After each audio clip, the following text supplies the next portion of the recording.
Hey everybody, and welcome to my YouTube channel. I'm Desi. If you haven't already and you love this interview, do remember to hit subscribe and the little bell so you know next time I have somebody wonderful coming on to the channel, somebody as wonderful as Lewis Jorstad here, who is an author and developmental editor who helps indie authors and soon-to-be authors master their craft and find their readers over at the Novel Smithy.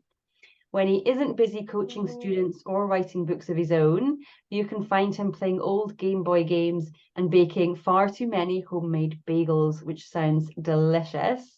Lewis, welcome. It's so lovely to have you here. Thanks so much for having me. It is always a tremendous joy. It is. It's always good fun. I love having you on as a guest because you're not only knowledgeable, but you talk about things in such a clear and succinct way. I always really appreciate how you talk about the craft of writing and how to approach it and things to think about. And you always have wonderful examples, which I appreciate. You're one of my top 3 people to go to when I'm kind of thinking about craft myself and how I want to think about it or explain it even to somebody else. And so if our listeners haven't found the novelsmithy.com, I absolutely recommend that you go and find that. Now, I'm not going to ask you about your journey to writing and publishing because, as I often do at the beginning of a call, because we have discussed that before, and I'm going to redirect our listeners, and it'll be linked in the description to our previous conversation, so people can find out a little bit more about you and your own journey over on those channels. But instead, today, I wanted to delve right into our topic today, which is about whether or not to write a series, and how do you write a series if you choose that you want to. And I'm excited about it, particularly because I do get asked this a lot, and as someone who writes a standalone, who doesn't have that intimate knowledge with writing series, which I know that you do, this is a wonderful, wonderful topic for people. So thank you so much for coming in to talk about it. Absolutely. This is a really fun topic because I also am by nature a standalone writer. So the origins of this book is kind of interesting because it was a combo of people reaching out to me and saying like, well, how do you write a series? Like, how do you recommend doing this? And my own frustration of like, I knew I wanted to write a series. It was important to me, but my brain naturally creates standalone novels. And like, how do I turn that into a series without just like shredding the story, like stretching it so far that it no longer worked? And so this was a very personal book of like my own research of figuring things out for my own self. So yeah, I totally hear you on the like, just it feels natural to us to write standalones and like, how do you turn that into a series? Yeah, because it's not just as simple as taking a wordy book and splitting it in 3. It's a bit more complex than that, I think. So that's what prompted the book, which is wonderful. So you've gone in and you've done your research around that, and presumably, did you kind of chat to other writers who do write series and how they think about it and how they come to it? Is it something that people instinctively know that they want to do, or is it something that people come to later on because they maybe fall in love with their characters or they fall in love with their storyline? Mm-hmm. I this isn't a super helpful answer, but I think it's a little bit of all of the above, because I think different people come at it differently. Just like how, for instance, you mentioned you mostly write standalones. My brain defaults to standalone. There are also writers that I've met who very much default to series. Like their brain that's just what the world they're in, and that's what they get excited about. And when an idea comes to them, they're already thinking about how they can turn it into a series. But I do think others come into it either because they've written a novel that took off, that did really well, and they want to expand on it, or that they loved so much that they're finding they have more to say, or that they wrote sort of this initial novel or planned an initial novel and then realized they were maybe a little more serious about writing as a career or even just as a part-time career. And that sort of the prevailing wisdom is that to make money as an author, you need to have a long-running successful series. Like the sort of the prevailing wisdom, the recommendation that most writers get is like, well, you need to have a bunch of books in a series that readers can go through the whole thing if you want to make a living. And I've had some really fun and interesting conversations with even some published authors who have published multiple novels who are like, yeah, I still am freaked out by the pressure that I need to write in a series, and I don't, because that's where the money is, but it's just not how their brain works. And I was like, me too. So we've had some great chats about like, well, how do you manage that? And that's actually where a lot of little like references in the book and the title of the book, Beyond Book One, comes from. It's just like, well, you have the first one. How do you go beyond that? Because that's its own can of worms. Yeah, you've made me realize I haven't actually mentioned the title of the book. Maybe Oh, sorry. you do that for us. Yes. So great, great bit of research there, and I think that is a great place to start. Then, where can what am I thinking of? Okay, there are different types of series, and this was I hadn't thought about it in this way before till I read the book, and it's like, oh yes, now that you've outlined this for me, I absolutely see that. So what are the different types of series that a author can choose from? So obviously there are exceptions to every rule. So I'm sure you could find series that don't strictly follow this and that are still fantastic stories. But in all of my research and all of my sort of digging and looking, I ended up finding 4 types of series. And as a sort of caveat to this, there aren't a lot of resources on writing series specifically. There's a lot of resources on like character arcs and plot, but they look at it from a very standalone angle. Mm-hmm. There are a few, don't be wrong. I did find a couple of resources during my sort of research phase on types of series, but there also aren't very concrete terms to describe different types of series. So the terms that I use are just the terms that I kind of came up with that I felt made sense. So it's possible that people watching this, or that you like are familiar with other terms or would have used other terms in the past to describe this. We're probably talking about the same thing. We're just using different language.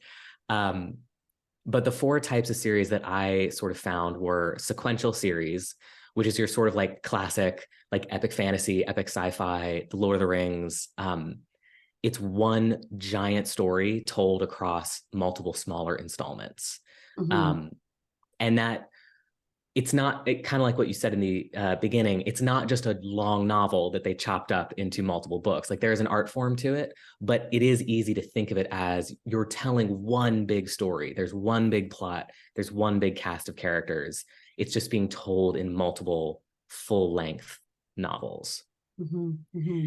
And then you also have episodic series, which is the same principle. One giant story told across multiple installments, but unlike a sequential series, which is full-length novels, so it's like your traditional trilogy, your traditional epic, episodic series are built around much smaller installments. They're kind of a newer thing in that they're gaining in popularity again. They were a thing in the before times, but they're sort of becoming more and more popular, especially among indie authors these days, because they're primarily built around like novellas or short stories. They're popular in places like Kindle Vella or Tapas.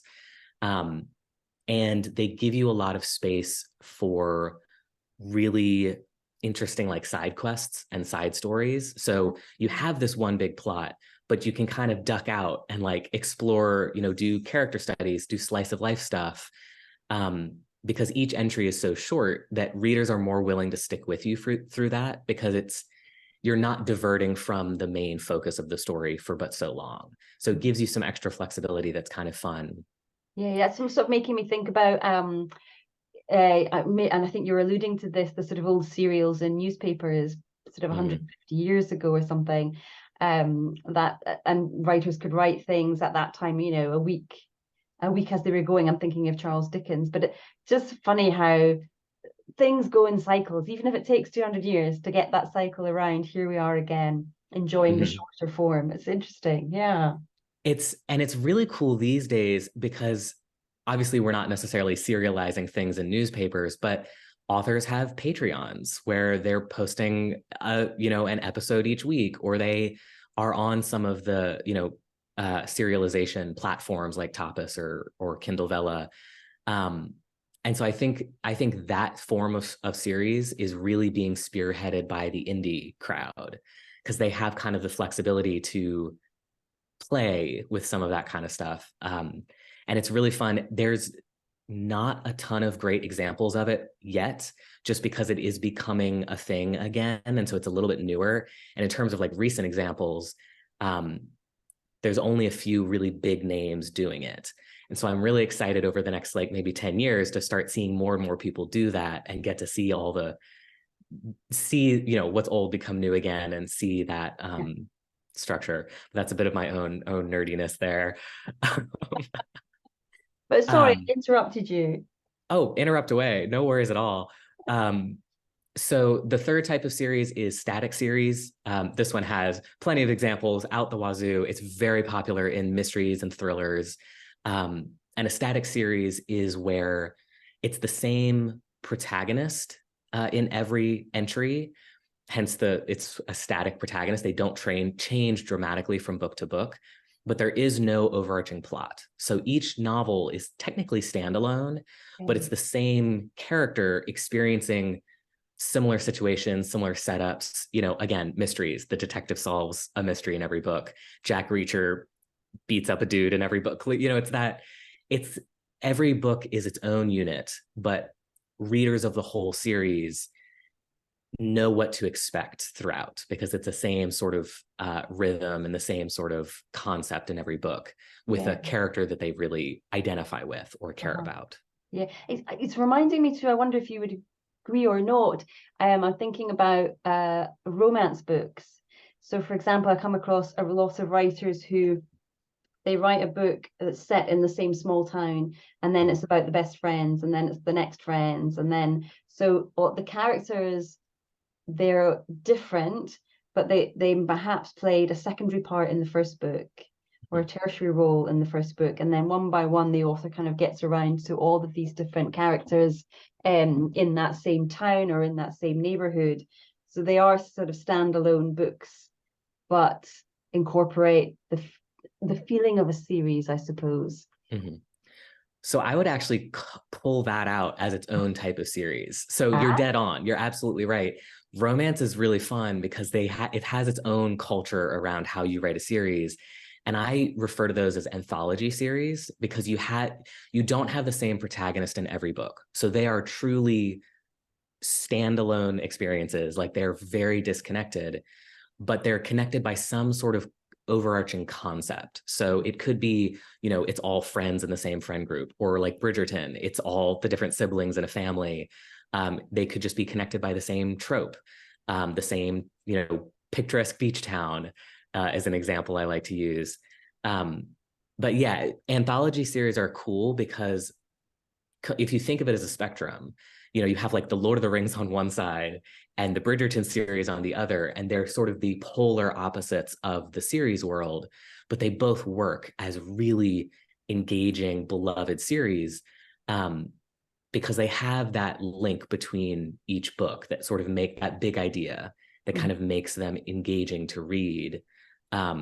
Even though on one end you have this sort of like grand epic plot, and on the other, each book is very much its own thing. Yeah, I guess the common thing perhaps then is just the reader gets intertwined in the lives of the character rather than the story, and that's the kind of draw, and we want to find out not only how the story pans out, but I really like that character, so I want to find out about them, whether they're the protagonist or a secondary character, and kind of follows that route. It's being invested in that world. That's what readers love and enjoy so much.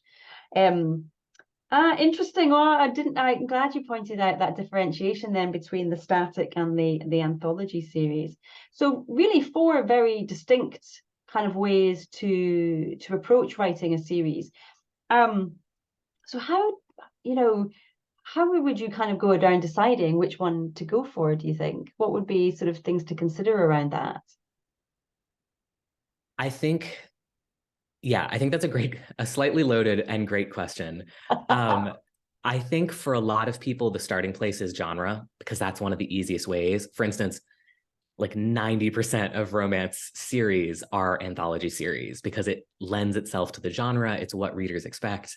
Um, when readers are expecting a happily ever after, it's kind of hard to write a series where you have the same protagonist in every book, because readers are kind of expecting they get their happily ever after at the beginning of each book.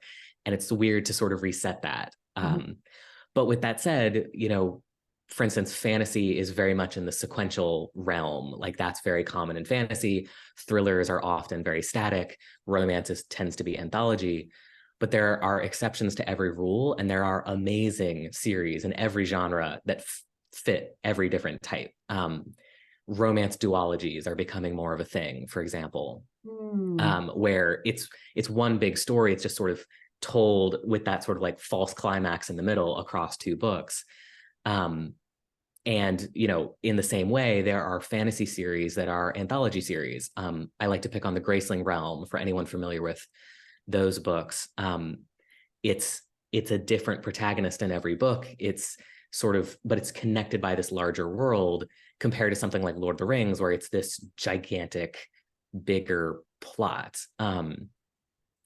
So I think genre is a great starting place. Like if you know that you want to write a cozy mystery, it would be worthwhile to look seriously at static series, because that's kind of the norm for the mystery genre. And then think about like, well, what is the story you want to tell? And does that mesh with that series type? But beyond that, I would recommend figuring out your big idea. Like, what is the overarching concept of your series? And is that an overarching plot? Is it an overarching protagonist? Or is it just an overarching concept, like a setup, or, a family, or what have you? To pick on, for instance, a cozy mystery, you might be looking at it and saying like, okay, well, I don't have an overarching protagonist like you might traditionally have in a lot of cozy series, but I have the common setup of like, it's a cat mystery in every one, but it's a different cat solving it, for instance. So maybe you are looking at an anthology series rather than a static series. And you can still write that to great effect. You just have to kind of know the quirks of each one, because each type of series has its own sort of pitfalls and its own benefits. And the better you know those, the easier it is to write a series that really engages readers, even if it's not necessarily the norm of your genre. So I think it's important to think about genre, but it shouldn't necessarily restrict you, because you can still write amazing series that don't necessarily perfectly align with genre norms, perhaps. Yeah, that's kind of sort of making me think along the lines of, you've got to know the rules of genre though before you can break them. You've got to kind of understand the guidelines. Maybe guidelines is a better word, and the kind of usual reader expectation. And I'm going to go just off topic slightly, because I think genre is a really important topic, and I've been speaking to a number of writers recently, and it becomes very clear that they don't know which genre they're writing in, and they want a little bit of this and a little bit of that and a little bit of this. And I'm just interested in your thoughts on this, because mine is kind of, you can have a little bit of this and a little bit of that and a little bit of the other if you understand each of those things. But I think a lot of newer writers particularly don't yet understand why genres exist, why they've evolved, the tropes that are contained within them, and whilst they're not restrictive, in fact, understanding those gives you a lot more freedom, even though we might think the other way. Do you think would you agree with me that it's important for writers to know the genre in which they write? And if they're listening to this and thinking, well, I don't know which genre I write in, is that a good starting point for any book, series or otherwise, to kind of either just make a decision about it, or have someone else read their work and help them make a decision around that? What were your thoughts?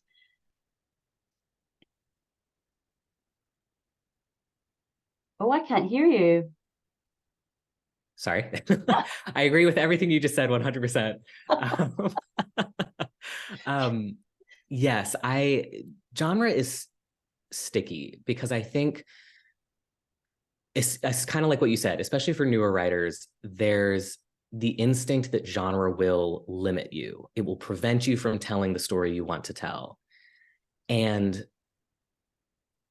as an editor, sort of from that side of the equation, I think that that is a misinterpretation of genre. Kind of like what you said, genre developed for a reason, and it comes down to the importance of knowing who you're writing for. And that's like more so than like, well, I'm writing for, romance readers, primarily women between ages like 30 and 50. Like that's great information, but on a deeper level, like what is your reader's identity? What do they care about as a person? Like what emotions are they looking for?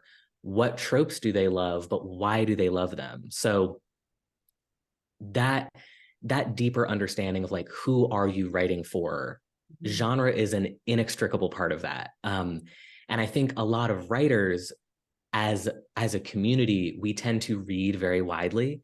So for instance, like I read thrillers, I read fantasy, I read sci-fi, I read mostly everything other than horror, and only because I have a weak stomach. But that is unique to writers. Most readers have the genre they like, even have the subgenre they like, and they just read that. That level of variety is not common outside of small pockets of readers. And so genre is how you communicate to those readers that, hey, you'll really like the story I've written. And what's cool about it is it lets you find the readers who will care about your story, not necessarily you like limiting and stripping your story down to make it something they will like. But again, like you have to know the genre you're writing in. You need to read widely in that genre. I actually recently worked with a student who is a brilliant writer, and her stories are so strong and her characters are so engaging, and she just wasn't getting any traction with them. And what we ended up figuring out was that she was shelving them as the wrong genre. Like she was basically showing them to readers who were like, I don't care. This isn't what I'm interested in. And she was worried that like, well, does that mean my writing is terrible? And her writing was fine. She just was writing in a genre she didn't realize.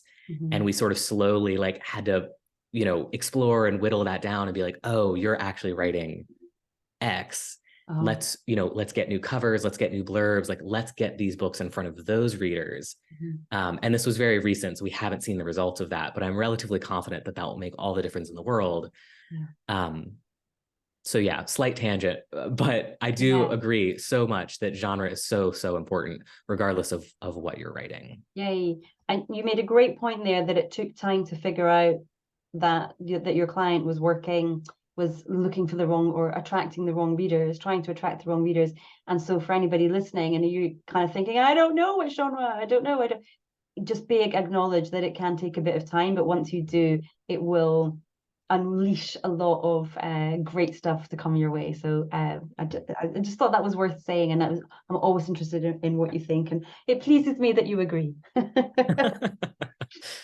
All right, so we were talking about then how to decide what kind of series, and genre was a part of that, and then thinking about the big picture that the writer has and what it is that they're trying to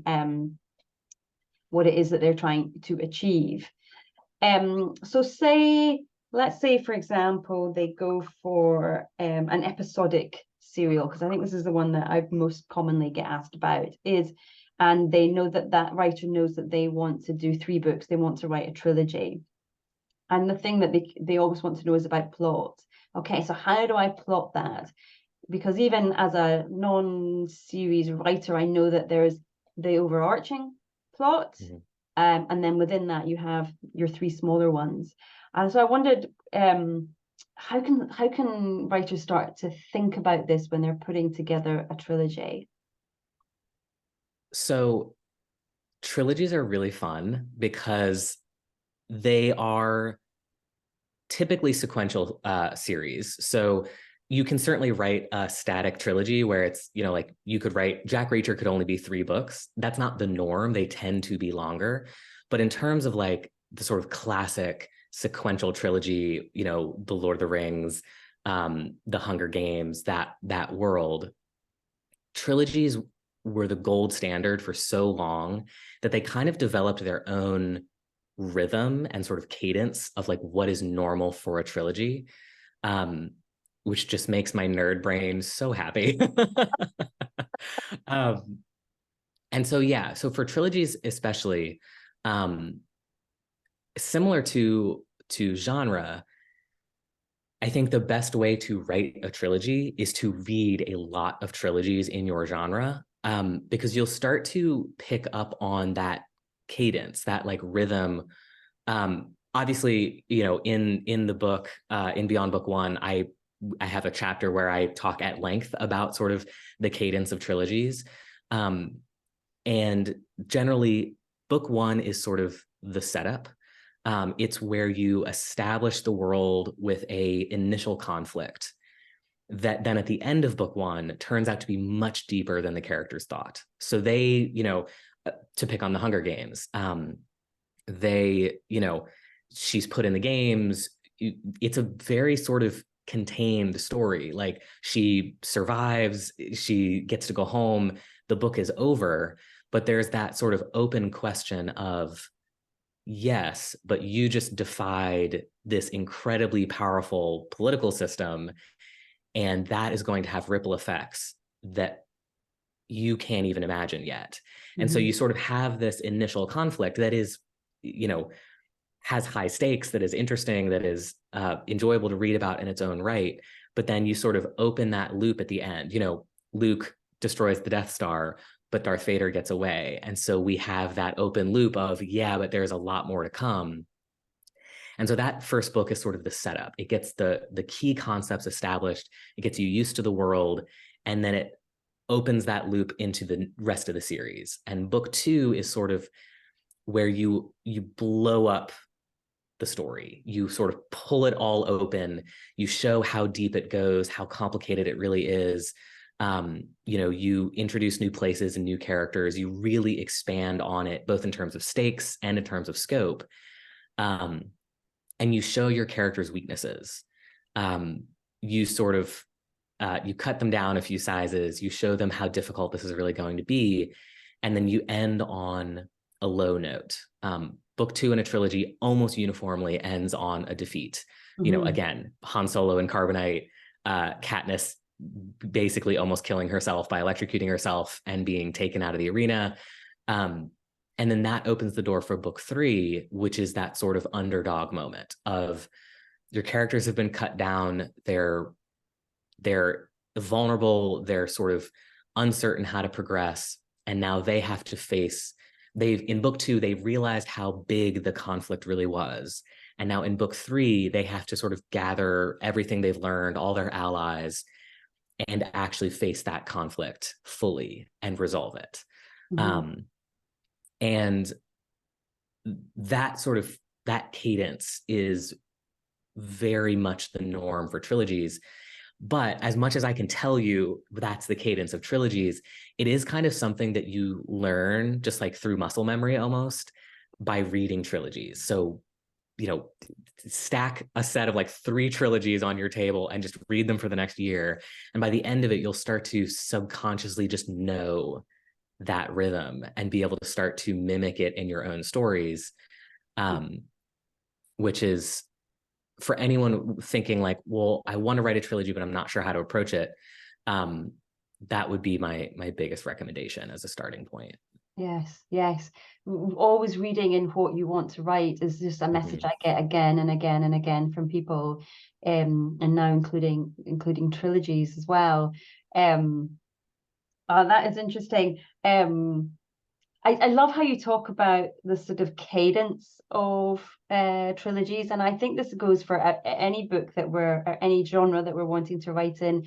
You're right, they do have their own kind of sway and movement and feel to them, and even not just in terms of plot line and action points, but then also in terms of language as well. What kind of languages are used within that genre that you're writing? sci-fi, or is it thriller, or is it historical, whatever it might be. It does have its own natural rhythms to it, and I think you're right that is something you can only understand or absorb almost through osmosis by reading. And it's one of those things I think it's really hard to, if not impossible, to describe and explain in a tangible way. But it's kind of comes from the heart. It's something that you feel in your body, and when it feels right or when it feels off. So the really lovely way there of thinking of books 1, 2, and 3 in any trilogy, any sequential trilogy that somebody is writing. So to me, that sounds like, wow, okay, you've got to plan ahead if you're doing that. And that so I'm sure there will be pantsers listening going, or puzzlers listening going, but I don't write that way. That's not how I think. I can't do that. That's stifling me. What do you say to them? So I hear that, and my recommendation is to find the balance that works for you in terms of planning. You can write a series with no plan, just fully making it up as you go by the seat of your pants, no real grand plan. But I would never, ever recommend that you publish those books as you go. Like, if you want to go that route, I really would say you need to be prepared to write the entire series, start to finish it, go back and edit the whole thing, because you're going to find things in book 3 that break book 1 and vice versa, and then publish it. And now there is an asterisk on that. That is really true for sequential and episodic series because they have that larger overarching plot. If you're writing a static or an anthology series where each book is more standalone, you have some more flexibility there. I still would recommend like batching quite a few books if you're fully pantsing it, like no plan whatsoever. Because to really work as a series, you want to give readers a cohesive experience. And so if you're sort of pantsing decisions by like book 4 or 5 that invalidate decisions you made in book 1, that's something you need to know and be able to go back and fix before that book is live. Okay. But I do think there is a way to plan, even as a pantser, that honors your sort of nature as a pantser. Knowing your overarching concept, like what is the big idea of this series, regardless of what type of series you're writing, that can be enough to kind of act as your guiding star as you write, while still having to discover like 90% of the story. For sequential and episodic series, it can help to sort of know the end point that you're working towards in each book, how that adds up to that sort of bigger finale.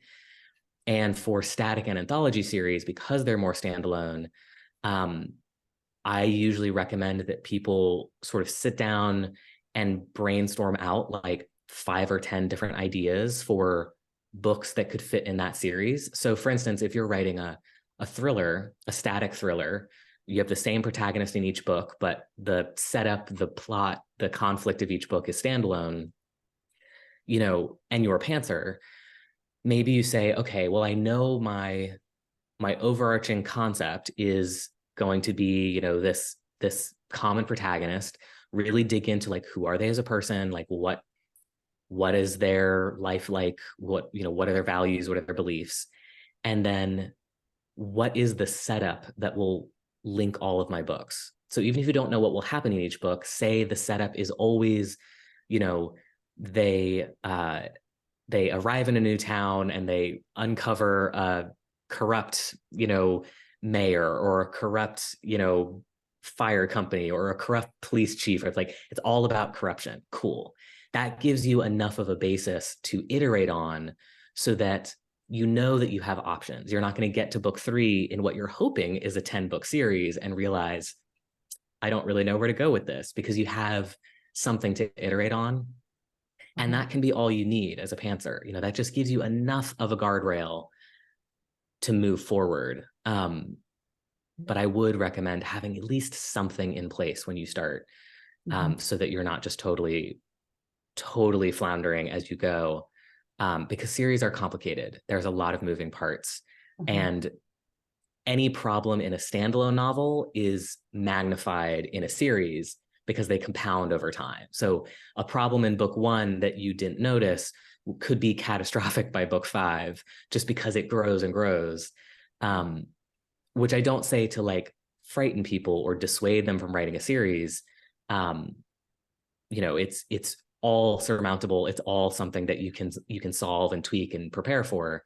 Mm-hmm. It just means that planning is a little bit more important than it might otherwise be. Mm-hmm. Mm-hmm. Oh, some wonderful advice there for pantsers who do know that they do intrinsically fight that idea of planning ahead. So still having that freedom, but keeping it contained. I love that idea of having the concept, that it's this ranging detective who just finds corruption everywhere they go. But that's brilliant. That's a decision made. Corruption in every town. And then you can go from there. And I think that's nice too for readers then, because they too also know, oh, this is what I'm going to get from this series of books, and that's comforting, and there's a security in that for the reader. And if they enjoyed the first one, they'll definitely go back and have a look at the second one too. Mm-hmm. Something that kind of came out of when you were chatting, and I was thinking, I wonder if I should ask you about this. And I know a lot of what we do as writers, particularly newer writers, comes from a gut feeling. It comes from just, oh, I want to try this, I want to do this, and playing basically. But sometimes I wonder, and maybe this is just to do with what's in the zeitgeist right now around publishing for indies, is that publishing a series in whichever format, it's a strategy, and that people go into it intentionally knowing, okay, I'm in this for the long haul, and I want either 3, 5, 7 or infinite number. And within that strategy then comes a pattern of releasing those books, because you mentioned really wisely, if you're going to do books 1 to 3 as a pantser completely, write them all, revise them all, get them all edited so that everything is cohesive before you publish them. I think that was what gave me that question. Is this something that series writers should give some consideration to, is when do you release those books, and is part of the strategy of a series to get those readers into that world, into that fictional world, and so get that read through, and hopefully by book 3 or 5 they're invested, they're loving it, they want more of the same. Is there a kind of strategy behind that as well, or am I being a bit too cynical? No, I mean, there's absolutely a strategy to it. It's sort of like all things. Every author approaches that slightly differently. So everything I say is kind of the general principle, sort of the prevailing wisdom, but every reader will be slightly different. Every author's readers will be slightly different. And so I always recommend testing and sort of iterating a little bit. Like, obviously you can only test but so much, because it takes a lot of time to write a book. But, don't be afraid if you really deeply are like, this is how I want to approach this, come at that eyes wide open, know why you're making that decision. But I think it's okay to experiment a little bit. But in terms of the prevailing wisdom, the logic behind publishing a series as a career move as an author, is exactly what you mentioned. You mentioned read through. And for anyone who's unfamiliar with that, read through is the number of readers who read book 1, who then go on to buy and read the last book in the series. So if you are writing a trilogy, how many make it to book 3? If you're writing a 10-book series, how many make it to book 10? And the sort of general wisdom is that you want to read through of at least 50%. That's kind of a healthy read through. If you're lower than 50%, there are reasons that aren't cause for alarm. For instance, if you are giving away book 1, something called a perma-free book, like if book 1 is always free, or if it's always 99¢, but most of your books are $3.99 or $4.99, you will naturally have a very low read through between book 1 and book 2, because readers picking up a free book aren't likely not actually reading it. They're just sort of hoarding it. Some will read it, but a lot won't. So you're going to have lower read through. In that case, take your read through from book 2 to your last book. But generally, if you have a low read through, something is breaking down along the way. And that is the strategy of a lot of series authors when it comes to publishing, is their goal is to get readers to pick up book one and like it enough that they make it very easy to pick up book two, and to then pick up book three, and to then pick up book four, because that's how you make money as an author. Your royalties on an individual book likely aren't that high, but your royalties across a 10-book series, you could be making $50 per reader, like depending on, your specific royalties. And that's a much better, that's a much easier way to make a decent income so that you can continue to write books. But also on another level, readers who read one book by you aren't necessarily going to be as invested in your work as readers who have read 10. By the time they hit that 10th book, they are probably very into what you're offering and very enthusiastic about your work, and will probably continue to be for the long haul. Mm-hmm. Again, exceptions to every rule. There are standalone novels I've read and have loved so much that I rapidly read everything that author puts out. Mm-hmm. But generally, readers are more attached to authors who they've gotten to experience a whole series with. Yeah. And so the strategy behind the publishing side of that is that you want to reduce the resistance between each book as much as possible. So every time a reader ends a book, they're sort of like, well, is there money in the budget for the next one? Do I have time to read the next one? Am I really that interested in the next one? Well, my to be read list is really long. Like, should I read something else? There's a lot of resistance there on whether they continue to the next book in the series. And so your job is to sort of ease that for them, like, roll out the red carpet, be like, oh, well, but, here's a character you really love from book one. Stuff's going to happen with them in book two. Like, there's all these strategies around back of book promotions and strategically using pre-orders so that there is no drop off. A reader who reads book one, but book two isn't out yet, you immediately give them the opportunity to pre-order so that they're less likely to leave and forget, because if they leave, they will forget. Life is busy and crazy. Most readers won't remember. Yeah. So yeah, there is a strategy to it, and it's all around sort of reducing that resistance, making it easier for readers to continue through the series so that you can develop that sort of lasting fan base of people who really are invested in your books. And that's kind of why I think the advice that a lot of writers get who are looking towards being career authors, whether full-time or part-time in whatever capacity, I think that's why a lot of the advice they get is to write in a series, is because it gives you those options. Whereas a standalone novel is a lot harder to market and sell in a lot of instances. Yeah. Oh, thank you for that deep dive into that, because giving us an overall on it, just giving us a sort of a more of an understanding as to why everybody is wanting to write in series, why you hear this in the zeitgeist everywhere at the moment, and why it's a good choice if this is something that you enjoy writing.